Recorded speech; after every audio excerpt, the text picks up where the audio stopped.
원래 대입 수능 시험이 이제 마무리가 되어졌어요 벌써. 그런데 생명과학 2의 8번 문항이었습니까? 그리고 영어의 25번 문항이었습니까? 그게 이제 복수 정답이 인정이 되어졌습니다. 그게 인정되어지면서 복수 정답의 그 소용돌이가 거의 이게 해마다 연례 행사가 되어졌는데 해마다 반복되고 있어요.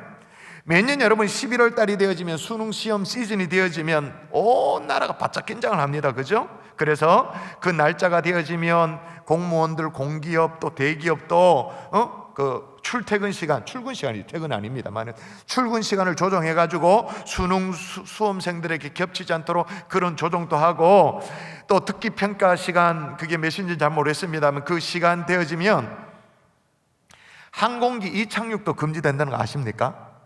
비행기도 못 내립니다. 뜨지도 못합니다. 또 뭐 예를 들면 시험 이제 성적이 나오고 나면 어떤 애는 너무 쉬워서 이게 변별력이 별로 없다 그래서 물수능이라고 막 비판을 하고, 어떤 애 같은 경우 너무 어렵다고 그래서 불수능, 올해는 불수능에 해당되어진대요. 그래서 수능 만점자가 전국에 한 명밖에 없대. 해마다 한 적어도 10명 이상은 나오는데 한 명밖에 없대. 불수능이라고 막 비판을 하죠. 또 어떤 시험장에는 듣기평가, 아까 얘기했던 듣기평가 그 시험 도중에 이 감독관의 핸드폰이 울려가지고 그걸 가지고 또 고발, 고소 막 재판까지 막 하고, 한국 사회는 시험에 바짝 쫄아 있다고 해도 과언이 아니에요. 그럴 수밖에 없지. 그 한 번의 시험으로 말미암아, 그 한 번으로 말미암아 인생이 나눠진다고 해도 과언이 아니니까 바짝 긴장할 수밖에 없죠. 그래서 그런지 몰라도 강북 삼성병원의 신영철 박사님의 강의 가운데 이런 얘기가 나와요. 이분이 만난 어떤 케이스인데, 고등학교 2학년짜리 여학생이 있었대요. 이 여학생이 어느 날 죽으려고 한강다리를 찾아갔어. 그 실제로 뛰어내렸대요. 근데 이 여학생이 놀랍게도 어떤 백그라운드를 가지고 있냐면 전교 1등을 하는 아이였어요. 전교 1등을 하던 아이였는데 이제 고등학교 2학년에 올라가니까 이제 분위기 파악이 좀 덜 되고 분위기 뭐 이런 게 그래서 그런지 몰라도 그때 딱 시험을 봤는데 전교 10등이 된 거예요. 눈앞이 캄캄해지더래. 이런 얘기를 들으면 우리는 주로 밤마다 없어합니다. 그렇죠? 전교 10등이 눈앞이 캄캄하다고 우린 죽으란 말이야 막 이러면서. 눈앞이 캄캄해지더래. 그러면서 번뜩 어떤 얼굴이 탁 떠올라지더래요. 그때 떠올라졌던 얼굴이 누구의 얼굴이었을까요? 아시네. 엄마 얼굴. 희한해요. 그 타임에는 반드시 엄마 얼굴이 떠올라져. 근데 그 엄마 얼굴을 대면해서 볼 용기가 안 생기더래요. 그래서 집으로 못 가고 어디로 갔다? 한강다리로 뛰어내린 거예요. 여러분, 이 얘기를 듣고는 여러분 좀 뭔가 이상하다, 미심쩍다 그렇게 생각하지 않나요? 여러분 혹시 이런 얘기 들어보셨어요? 전교 100등을 하던 아이가 있어요. 전교 100등을 하던 아이가 시험을 쳐서 이제 전교 200등이 되어가지고 이 성적 비관으로 떨어져 죽었다. 그런 얘기 들어보신 적 있습니까? 전교 200등 없죠? 저도 없어요. 그럼 여러분 뭐가 이게 뭐 잘못된 거 아닙니까? 200등도 아니고 10등인데 이렇다고 해서 여러분 오해하지 마십시오. 전교 200등은 무조건 떨어져 죽어야 돼, 그 얘기 아닙니다. 절대 그런 얘기 아닙니다. 여러분 지금 뛰어내린 그 아이가 여전히 우수하다고요. 10등 괜찮잖아요. 그런데도 여전히 자기가 얼마나 소중한지를 몰라요. 얼마나 귀하고 얼마나 가치 있는지를 전혀 몰랐던 거예요. 진짜로 몰랐던 거예요. 그래서 극단적인 선택을 할 수밖에 없을 정도로 코너로 다 몰린 거예요. 전교 10등이. 오늘 본문에도요, 자기 자신이 얼마나 가치 있는지를 전혀 몰랐던 사람이 나와요. 이스라엘 백성들이죠. 과거 이스라엘 백성들은 이 애굽에서 짐승보다 못한 종살이를 했었어요. 바로의 학대 속에서 그렇게 살았죠. 그런데 하나님께서 그들을 건져내셨습니다. 지도자 모세를 세워가지고 출애굽을 시켜주셨어요. 그 지긋지긋한 애굽의 종살이로부터 해방시켜 주셨어요. 그래서 이제는 다시 종이 아니에요. 자유인이에요. 더 이상의 종이 아니야. 노예가 아니야. 그런데도 여전히 노예 근성을 못 버리는 거예요. 불평하고 불만에 원망에 틱틱거리고 막. 근데 그게 하나님 앞에는 너무너무 속상한 일이 됐죠. 하나님이 가나안 땅, 약속의 땅에 그런 원망을 가지고는 들어갈 수가 없으니까 어떻게 해요? 뺑뺑이를 돌리시죠. 광야에 40년의 고통스러운 시간들을 보내게 되어집니다. 그 노예 근성을 다 빼도록. 이제 시간이 좀 흘렀어요. 정말로 이제 가나안 땅에 들어가게 되어집니다. 가나안 땅에 들어가기 전에 지도자 모세가 이제 마지막 고별 설교조로 하는 게 오늘 본문의 내용이에요. 너희가 얼마나 소중한 존재인지를 아는가? 그 모세의 마지막 이 고별 설교를 우리 함께 살펴보게 될 터인데, 오늘 2021년 참 공교롭게도 마지막 송년주일이라고 해도 과언이 아닌데, 오늘 이 예배 시간을 통해서 우리가 주님 앞에서 어떤 존재인지를 확인하는 하나님의 종들 될 수 있기를 주 예수의 이름으로 축원합니다. 아멘. 여러분, 오늘 본문을 보시면, 이건 자막이 없는데 한 본문을 펼쳐보세요. 신명기 26장에 보시면 26장 17절에 보면 얼마나 모세가 이게 확실한 얘기였으면 17절 제일 끄트머리에 뭐라고 적혀 있어요? 그의 소리를 들어라 확언하였고, 18절 끄트머리에 뭐라고 말합니까? 그의 모든 명령을 지키라 확언하셨느니라. 확언, 영어로 말하면 declare, 선언, 선포, 그거 했다라고 말하는 거예요. 모세가 고별 설교조로 뭘 선포하고 있는가, 뭘 확언하고 있는가, 뭘 증거하고 있는가 함께 살피면서 우리의 소중한 가치를 다시 한번 깨달아 할 수 있기를 주 예수 이름으로 축원합니다. 아멘. 자, 우리는 어떤 존재인가? 따라합니다. 눈 지그시 감고 그냥 이렇게 잠 안 깰라고 막 잠 깨면 아까워가지고 막 그래 있지 말고, 지금 이렇게 따뜻해가 딱 좋은데 이거 잠 깨면 아깝다 이런 식이 있지 말고 따라 하십시다. 보배로운 백성. 보배로운 백성. 자, 말씀 그대로 읽어보십시다. 여호와께서도, 시작. 여호와께서도 내게 말씀하신 대로 오늘 너를 그의 보배로운 백성이 되게 하시고. 아멘. 여기 보니까 여호와라고 나오는데 세 가족이 좀 계시니까 여호와는 하나님의 구약적 표현이에요. 그러니까 하나님이라 읽어도 다를 바가 없어요. 하나님께서 내게 말씀하신 대로 오늘 너를 그의 뭐가 되게 하신다고요? 보배로운 백성. 교회 성도도 아니에요. 교인도 아니야. 경산주한 게 교인 정도도 아니고 하나님의 백성도 아니고 보배로운 백성. 여기 이 보배롭다 이 말은 히브리어로 귀중하다, 귀중한 소유, 재산, 그런 의미인데, 그 의미 가운데 가장 기본적인 의미가 뭐냐면 그냥 재산이 아니고 개인적인 재산이에요. 개인적인 재산. 공동의 재산이 아니고 개인적인 재산. 그러니까 무슨 의미냐면 하나님의 아주 특별한 개인적인 재산.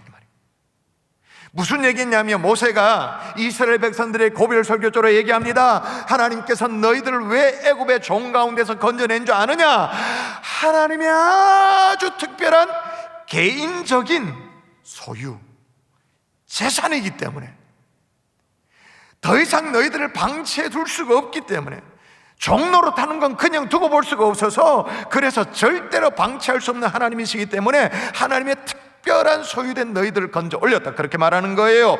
여러분, 이걸 신약 성경의 버전으로 말하면 이렇게 읽을 수, 이제 우리에게 이렇게 말씀하시는 신약의 버전을 읽어보십시다. 자, 어떻게 표현하고 있는가? 자, 시작. 그러나 너희는 택하신 족속이요 왕같은 제사장들이요 거룩한 나라요 그의 소유가 된 백성이니. 할렐루야. 하나님의 왕실에 뭐예요? 보배로운 백성이 저와 여러분인 줄 믿습니다. 아멘. 할렐루야. 아멘. 그래서 여러분, 유대 철학자 요수아 헤셀 같은 사람은 우리를 뭐라고 말해요? 우리는 복사본이 아니다, 원본이다. 카피본이 아니고 원본으로 태어났다. 이 원본을 한번 묵상해 보십시오. 원본. 어떤 누구도 나를 대신할 수 없다, 그 말인 거예요. 나는 대처 불가능하다, 이 말이. 뭐 어떤 걸로 다시 뭐 이렇게 뭐 메꾸고 그런 게 안 된다, 이 말이. 나만이 아주 고유한, 나만이 세상에 줄 수 있는, 나만이 하나님께 기쁨을 줄 수 있는 고유한 존재다, 그 말인 거예요. 저는 이 말씀을 깨닫고, 와, 진짜 내가 그런 존재인가? 아, 진짜 내가 그래? 깨닫고는요, 야, 진짜 예를 들면 뭐 세수를 할 때 세면대 이렇게 있잖아요. 그럼 앞에 이제 유리 있잖아요. 유리에 비춰져 있는 내 모습을 보면서 다 웃어보면서, 야, 원본 끝내줘. 야, 원본. 대체 불가능하대. 지구에 뭐 60억 인구가 있습니까? 70억 인구가 나를 대신할 수가 없대. 근데 그게 내가 손들어서 얘기하는 게 아니고 누가 그렇게 얘기한다고요? 하나님이 나를. 와, 막 머리가 막 쭈뼛쭈뼛 서죠. 우리의 가치가 적어도 그 정도는 거예요. 누가 함부로 우리를 이길 수 있어요? 심지어 나도 내 인생을 함부로 이길 수가 없는 거예요. 아멘이십니까? 또 하나 우리의 가치가 뭐냐? 모든 민족 위에 뛰어난 이름이라는 거예요. 뛰어난 이름. 오늘 성경에 보면 그런즉 여호와께서 너를 그 지으신 모든 민족 위에 뛰어나게 하사 찬송과 명예와 영광을 삼으신다, 그렇게 말합니다. 모든 민족이 어떻게 한다고? 민족 위에 뛰어나게 뛰어난다는 의미가 또 뭘까요? 어떤 높은 위치에 올라간다, 그 의미일까요? 목에 막 힘을 주고는 거드름을 피우고 세상을 다 알로 보면서 막 그렇게 무시하면서 산다, 그 말입니까? 아니면 언제나 1등 한다, 막 사람들이 그래서 막 부러워하는 그런 삶을 산다, 그 말인가요? 일정 부분 그런 게 있긴 하죠. 그러나 이게 뛰어나게 하신다, 이 말은 공간적인 의미가 아니에요. 어떤 등수를 얘기하는 게 아니에요. 그건 신분이에요. 신분. 그렇게 뛰어나게 하셔서 어떻게 하신다고 말하냐면 그 다음에 보면 찬송과 명예와 영광을 삼으신다. 이게 다 의미가 있습니다만 그 중에 명예가 어떤 의미로 해석이 가능하냐면 명예가 이름으로 해석이 가능해요. 명예 이름 어느 정도 이해가 되죠? 이름으로 해석이 가능. 그러면 오늘 본문이 어떻게 해석되어지냐면 모든 민족에 뛰어난 이름을 주신다, 그 말이에요. 모든 민족에 뛰어난 이름. 모든 민족에 뛰어난 이름. 모든 민족에 뛰어난 이름. 어디서 많이 듣던 얘기인데? 어디서 들었을까요? 성경에도 들었지. 제가 읽어볼게요. 긴 구절인데 좀 제가 차근히 읽어볼게요. 그는 근본 본체, 하나님의 본체시나 하나님과 동등됨을 취할 것으로 여기지 아니. 여기에 그는 예수님 얘기죠. 성육신 얘기잖아요. 오히려 자기를 비워 종의 형체를 가지사 사람들과 같이 되셨고, 성육신을 얘기하는 거예요. 사람의 모양으로 나타나사 자기를 낮추시고 죽기까지 복종하셨으니 곧 십자가의 죽으심이라. 이러므로 하나님이 그를 지극히 높여 모든 이름 위에 뛰어난 이름을 주사. 여러분, 이분이 누구십니까? 모든 이름 위에 뛰어난 이름이 되신 분이 누구예요? 오늘 시온 찬양대와 찬양 성탄 축하의 어떤 주인공이 되시는 예수님이시잖아요. 우리를 구원하기 위해서 십자가에 달려 돌아가신 그 주님이시잖아요. 아멘이시죠? 그런데 그 예수님을 하나님이 어떻게 해요? 지극히 높여서 모든 이름 위에 뛰어난 이름이 되게 하신다, 그렇게 말합니다. 자, 그 다음에 조금 제가 더 읽어볼 테니까 잘 따라와 보세요. 이러므로 하나님이 그를 지극히 높여 모든 이름 위에 뛰어난 이름을 주사 하늘에 있는 자들과 땅에 있는 자들과 땅 아래에 있는 자들로 모든 무릎을 예수 이름에 꿇게 하시고 모든 입으로 예수를 주라시나요 하나님 아버지께 영광을 돌리게 하셨느니라. 할렐루야. 아멘. 근데 여러분, 이 예수님께 해당되어지는 모든 이름 위에 뛰어난 이름, 우리에게도 주신다, 그 말인 거예요. 이 말도 안 되는, 우리에게도 똑같이 모든 민족 위에 뛰어난 이름이 되게 해주신다, 이 말이, 이게 말이 됩니까? 어디다 대고 우리가 뭐 예수님하고 어깨를 나란히 하면서 거기에 꺼다 붙여가지고 그렇게 비교하고 그런단 말입니까? 말도 안 되지. 근데 이 말도 안 되는 일이 되도록 해주신다는 거예요. 이건 더 이상 제가 설명할 재간이 없어요. 이거는 워낙 말도 안 되는 것이니까, 워낙 말도 안 되는 것을 하나님이 그렇게 되게 해주신다고 말하니까 이거는 목사가 설명할 재간이 없어요. 그냥 어떻게 해요? 아멘으로 받을 수 있기를 주의 이름으로 축원합니다. 그 한량없는 은혜를 어떻게 해요? 수납하는 거예요. 쑥 받아들이는 것, 성도로서의 최고의 영예로운 자리, 예수님과 함께 어깨를 나란히 하고 모든 민족의 뛰어난 이름이 되게 해 주신다는 이 하나님의 약속, 아멘으로 받을 수 있기를 주의 이름으로 축원합니다. 누구에게 주신다고요? 누구에게? 당신에게. 당신이 안 인정해서 그렇지, 본인이 아니라고 그래서 그렇지. 여러분, 하나님이 기라고 하면 긴 줄 믿습니다. 딴소리 하지 마십시오. 하나님이라고 맞다고 하는데 내가 아니라고, 그런 교만이 어디 있어요? 또 볼까요? 마저 볼까요? 한번 읽어볼까요? 그가 말씀하신 대로 시작. 그가 말씀하신 대로 너를 내 하나님 여호와의 성민이 되게 하시리라. 이 마지막에는 여호와의 성민, 거룩한 백성이 되게 하신다. 자, 보세요. 자, 첫 번째는 하나님의 소유된 백성, 보배로운 보석과도 같은 존재, 얼마나 감사해요? 감사하죠. 두 번째는 모든 민족의 뛰어난 이름이 되는 것, 진짜 감사하죠. 세 번째는 거룩한 하나님의 소유된 백성, 거룩한 백성, 성민. 여러분, 이 정도면 가치 있는 거잖아요. 우리가 소중한 존재잖아요. 여지껏 내가 인정하지 않아서 그렇지, 내가 아니라고 자꾸 거부를 해서 그렇지, 우리는 소중한 하나님의 종들입니다. 여러분, 비슷한 얘기가 있는데요, 노벨 문학상을 받은 벨기에의 작가죠, 마테르 링크라는 사람이 쓴 이 동화 극 대본인데, 파랑새라는 작품을 학창시절에 보셨죠? 어린 시절에도 보셨죠? 파랑새. 줄거리를 요약하면 이래요. 크리스마스 전날 이브였습니다. 이브 밤이었습니다. 요즘 같은 시즌이었죠. 가난한 나무꾼의 아들이었던, 또 딸이었던 이 남매가 말이에요, 어린 남매가 이 방의 창문을 통해 가지고 건너집 보니까 부잣집에는 너무 성탄 이 크리스마스가 화려하고 너무 따뜻하게 보이고 너무너무 부러운 거예요. 너무너무 부럽게 그렇게 생각하고 있는데, 마침 또 이웃 할머니, 여전히 가난하고 참 힘든 삶을 사는 이웃 할머니가 이제 똑똑 들어와 가지고는 자기 집에 병든 딸이 있는데, 이 딸이 그렇게 파랑새를 원한다고 찾아달라고. 파랑새를 찾게 되는 배경은 좀 있긴 합니다. 그건 설명할 수 없고 시간이 없으니까. 이웃 할머니 얘기를 듣고는 이 남매가, 어린 남매가 참 착해 선해요. 그래서 이웃 할머니의 소원을 좀 들어주고 싶은 그런 마음에 파랑새를 찾아야겠다라고 마음을 먹고 파랑새를 찾으려고 다 돌아다닙니다. 어디에서도 찾지를 못해서, 어디에서도. 그래서 낙심된 마음으로 집에 돌아오면서 그렇게 생각하죠. 오누이가 생각을 합니다. 가만히 생각해보니까 우리 집에 세 장이 말이에요, 집에 세 장의 비둘기가 있는데, 집 비둘기 말이에요.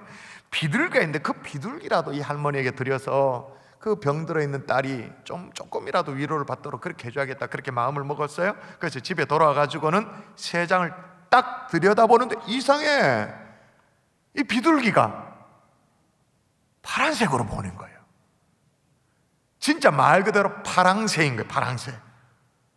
그래서 집 비둘기, 그 비둘기를 할머니에게 선물했더니 병을 앓고 있던 그 어린 딸이 낫게 되어졌다라는 시시한 얘기입니다.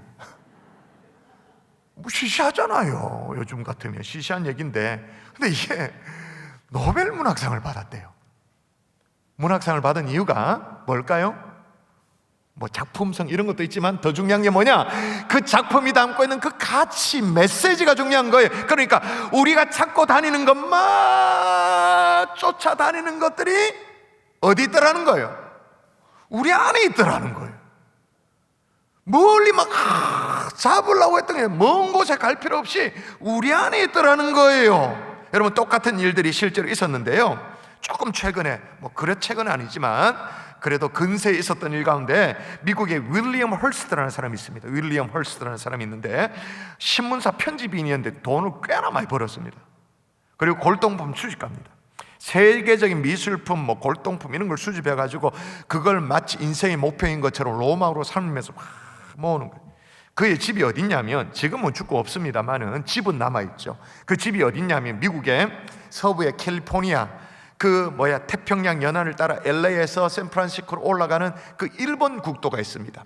더 빠른 하이웨이가 있습니다. 그 말고 연안길을 따라서 쫙 올라가는 태평양 연안에 있는 그 도로가 있어요. 그 도로를 따라서 LA에서 출발해서 샌프란시스코 한 중간쯤 가다 보면 뭐가 있냐면 헐스트 캐슬이 나와요.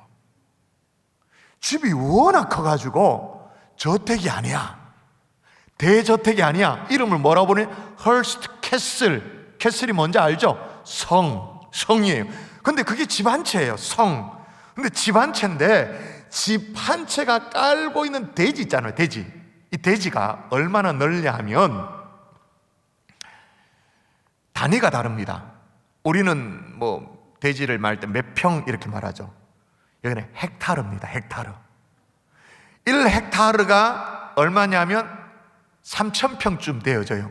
이 대지가 얼마의 헥타르를 가지고 있냐면 이 대저택, 이 캐슬이 51헥타르예요. 야, 여러분은 좀 겸손하시네. 1부 예배, 2부 예배 때는요, 내가 51헥타르로 그래도 가만히 있어. 평수로 바꾸면 얼마냐 그러니까 15만 평이라 그러니까 눈만 껌뻑껌뻑. 그래서 제가 그래도 한 30평 정도의 다 이렇게 밭을 갖고 계시는군요. 이렇게 얘기하니까 15만 평이에요. 15만 평. 어마어마한 규모잖아요. 그죠? 얼마나 화려한지. 거기에 막 신기한 어떤 작품들이 있어서 지금은 거기에 가면 입장권을 사가지고 거기에 돈을 주고 들어가야 되는 판이에요. 세계 어디에도 없는 그런 신기한 것들이 거기에 다 모여져 있는데, 이제 이 헐스트 캐슬이 윌리엄 이 헐스트가 어느 날 말이에요. 살아생전의 얘기입니다. 잡지에 말이에요. 어느 유럽 왕가에 사용했던 이 도자기 하나가 딱 소개되어 있는 거예요. 그 사진을 보니까 가슴이 뛰는 거야. 이걸 내가 꼭 사드려야겠다 이런 생각이 드는 거예요. 그래서 그렇게 마음 먹고 유럽의 유명한 왕가들 다 추적해가지고 유럽을 몇 번이나 돌았는데 이 도자기의 종족을 찾을 수가 없는 거예요. 몇 번을 돌았는데 그렇게 안 되니까 포기할 수밖에 없죠. 그래서 이제 미국으로 돌아와서 안타까워하고 있는데, 실망하고 있는데, 얼마 후에 그 잡지를 또다시 보게 됐는데 그 다음 잡지에 보니까 그 도자기가 미국인에게 팔려갔다라는 거예요. 도대체 어떤 미국인이야? 깜짝 놀랐는데 이름이 나와. 윌리엄 헐스트. 자기 이름이에요. 뭐예요? 이미 그 전에 수집해놨어. 이미 그 도자기. 지금 자기 집에 먼지가 좀 앉아서 이미 있는 거예요. 그거 찾겠다고 뺑뺑이를 돌고 유럽을 몇 바퀴를 돌고 지금 돌아와서 없다고, 내가 못 찾겠다고, 종족을 찾을 수 없다고 그렇게 탄식하고 있는 저 집구석에 있으면서도 무슨 얘기를 지금 하고 있나요? 우리가 우리 자신의 가치를 몰라서 그렇지. 제일 나를 무시하는 사람이 누구지 압니까? 내 자신이 나를 제일 무시하지. 내가 나를 무시해서 그렇지. 여러분, 가슴에 손을 얹고 따라하십시오. 한번 얹어보십시오. 가슴에 손을 얹고 얹어보십시오. 얹어보시라니까요. 그게 뭐 되게 어렵나? 따라하십시다. 나는 소중한 하나님의 사람. 한 번 더. 나는 소중한 하나님의 사람. 하나님의.